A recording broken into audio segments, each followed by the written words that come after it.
តែងាយស្រួលជាមួយនឹងមុខងារ compliance checklist របស់ក្រុមហ៊ុន A+ Consulting លោកអ្នកអាចផ្ទៀងផ្ទាត់អនុលោមភាពច្បាប់ការងារក្រុមហ៊ុនរបស់លោកអ្នកដោយឥតគិតថ្លៃដំបូងចូលទៅកាន់គេហទំព័រ A+ Consulting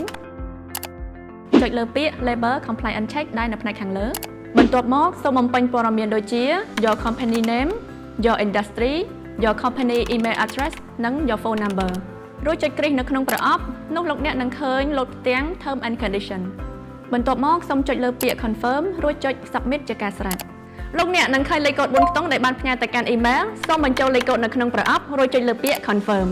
បន្ទាប់មកលោកអ្នកនឹងឃើញផ្ទាំងការវាយតម្លៃលើអនុលោមភាពការងារដែលបានបែងចែកជាគម្រោងសំណួរ9ប្រភេទផ្សេងៗគ្នាប្រសិនបើលោកអ្នកមិនទាន់យល់ច្បាស់ពីសំណួរនីមួយៗសូមចុចលើសញ្ញាសួរលោកអ្នកអាចពិនិត្យបាននៅការបញ្ចូលបន្ថែមជាមួយនឹងឯកសារយោងដែលបានភ្ជាប់ក្នុងករណីលោកអ្នកមិនបានបញ្ចប់នៅការឆ្លើយសំណួរសូមចុចលើពាក្យរក្សាទុកបណ្ដោះអាសន្នដើម្បីបន្តឆ្លើយនៅពេលក្រោយបន្ទាប់ពីលោកអ្នកបានធ្វើការឆ្លើយសំណួរគ្រប់ទាំងអស់សូមចុចលើពាក្យបញ្ជូនលោកអ្នកនឹងឃើញផ្ទាំង Additional Information សូមធ្វើការបំពេញព័ត៌មានដូចបានបង្ហាញYour full name,